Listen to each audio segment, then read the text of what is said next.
अमीर जमात इस्लामी सिराजुल हक ने चौधरी परवेज इलाही के घर पर छापे, चादर और चार दीवारी के तकद्दुस को पामाल करने की मजम्मत की है। कहना था कि पुलिस का छापे के दौरान बख्तरबंद गाड़ियों का इस्तेमाल नाकाबिले फहम। अगर करप्शन के इल्ज़ामात हैं तो बिला इम्तियाज़ सबके खिलाफ कार्रवाई होनी चाहिए। इससे कबल पेशावर में खिताब करते हुए सिराजुल हक का ये कहना था कि इस वक्त मुल्क महंगाई और बेरोज़गारी से दो चार हैं। दुश्मनों ने चारों तरफ से घेरा हुआ है। कुरान के निज़ाम पर चलने से मसाइल होंगे।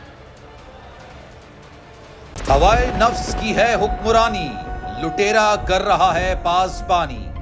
बोल न्यूज के मार्केटिंग हेड आकाश राम ताहा लापता, तफ्तीशी इदारे जवाब देने से कासिर। अहले खाना परेशान, बेटे की जुदाई में माँ गम से निढाल। जो बच्चो हिंदू हुआ पर आए थे जो को आन पाकिस्तानी, मुझे मेहरबानी करे पंजो आकाश वापस कयो।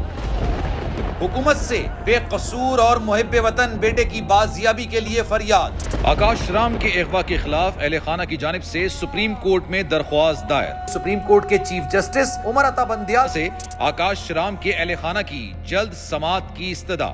मुश्किल की इस घड़ी में आलमी मीडिया ने भी उठाई आवाज।